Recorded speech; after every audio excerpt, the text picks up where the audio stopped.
What everyone should know about racial profiling, how it affects us all. Hi, everyone. I'm Kenneth McDaniel.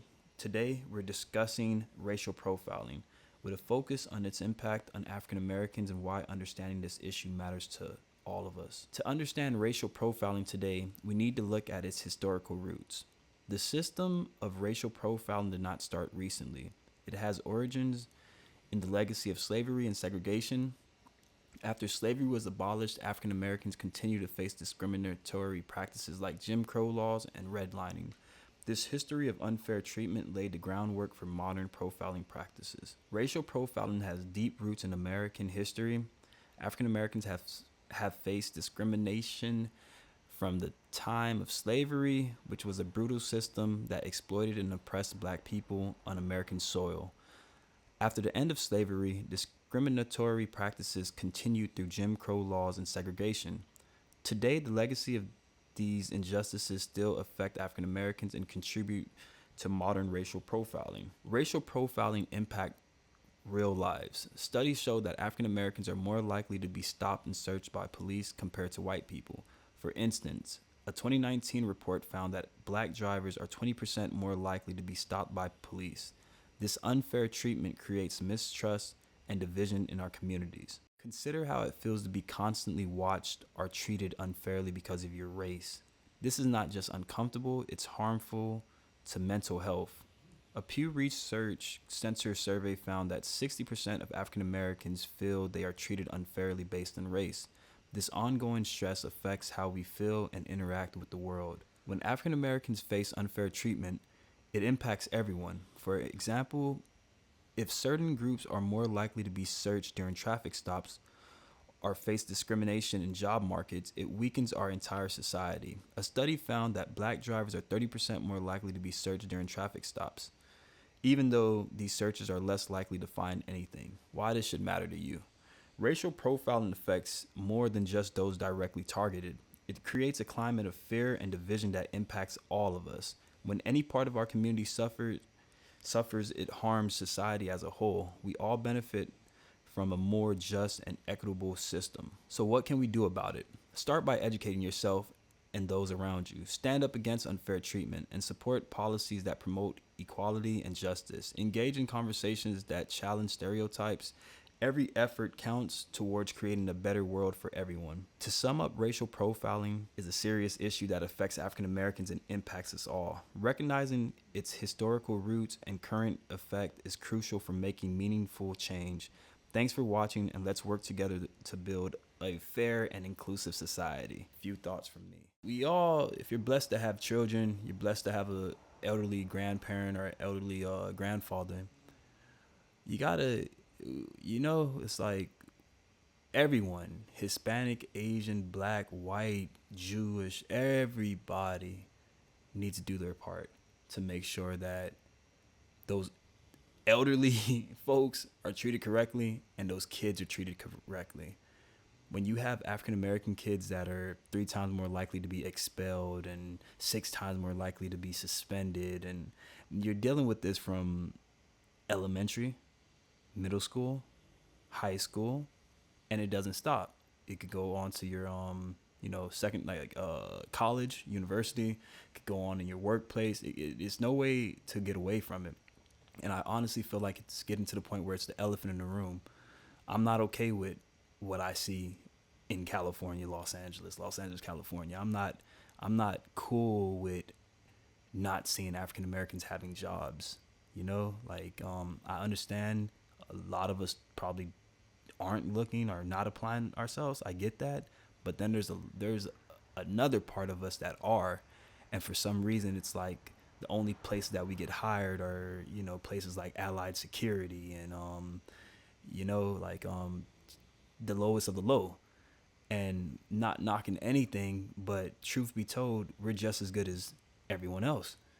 Everyone is just as good as us. We're all the same, no, unless you're not native to this country or something like that. That's different, where you have to learn, it's a little bit different, but at the same time, we're the same, bro. We might not know all the laws and we might not know all our rights and all that good stuff, but at the end of the day, if you teach a person how to, do a job, for the most part, if they need the money, they're going to do the job and they're going to do it correctly. People aren't born bad. they're made bad. It's like we look at all the people with, you know, hoodies on and shades in their eyes and trying to hide from the world. And you know, at first glance you can say, oh yeah, that guy is a weirdo, or yeah, that guy is odd.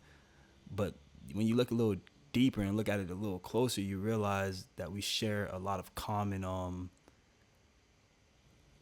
pain. A lot of us, we all do, actually. That's It's so weird that the one thing that should bring us all together and unite us, hint United States of America, it's the thing that we're using to divide us. Race. Race is supposed to bring us together, whether you're Indian, you're Pakistani, you're Jamaican, you're Asian, you're European, whatever you are. You know what it feels like to be mistreated. Correct. So by knowing what it feels like to be mistreated, why would we continue that? You know, like, why would you, as long as it's not happening to you, it's okay.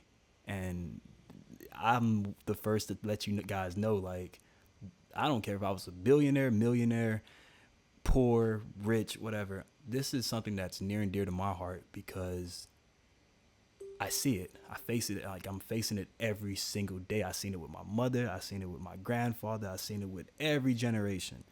They work so hard. They're honest people. They never do anything weird. They never just all by the book.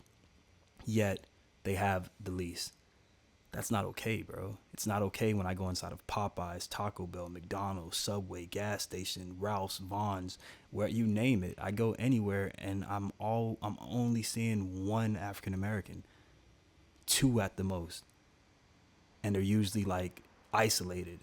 That's not cool, bro. And for you corporations, you Fortune 500 companies that like continue this, you gotta change your hiring practices, bro. Everybody. There's no reason why the police force in any city or neighborhood should be all white or all black or all Mexican or all Latino. It should be a mixture, bro. That's how we actually get closer to like making a change, by uniting the people, create all the minds coming together. And like, you probably could have been had the cure for cancer, cure for AIDS, cure for all this stuff, if we stop treating the next researcher like crap and making him give up. And you know how many people committed suicide last year, man? We sit here and we talk about mental health. We talk about all this stuff. All this money is being dumped into these initiatives and all these equity, all this stuff that's supposed to be like helping the people. And it's like, it's not money. We don't need the money. We need jobs and we need an opportunity. I'm not making this video for a handout. I'm making this video to let you guys know that some of us just need an opportunity. A lot of people actually just need an opportunity. And when they don't get the opportunity, that's when they do weird stuff. All of us have family members that are locked up in jail. And I guarantee you all that when you think about each person that's in jail, they were like the rock of the family, or they were the person that was the protector of the family. Yeah, they probably got strung out in something, or they probably lost their way along the way. But that doesn't change their heart. That doesn't change who they were when they were 10 years old, 12 years old, 15 years old, 20 years old, you know? It was just life that changed them. And so that's my two piece, man. I'm about to be just doing this for the next 2 weeks, dropping videos for you guys from my perspective, just because I'm so tired of the rap and the hip hop, money, cars, clothes, hoes. I'm so tired of that crap, bro. It's like, this is so much serious, like so much more serious stuff going on in life. We got family members dropping like flies left and right, bro. So many family members that's dropping out of off here, and they're not leaving, you know, like, it's us that has, it's it's their descendants like me and you that have to continue their legacy. They lived through us. So God bless all of you guys, man. And I hope this video touches at least one person, just to like know that we're in this fight together, bro. It's never black versus white. It's always good versus evil. God, devil. God bless y'all, man. I'm out.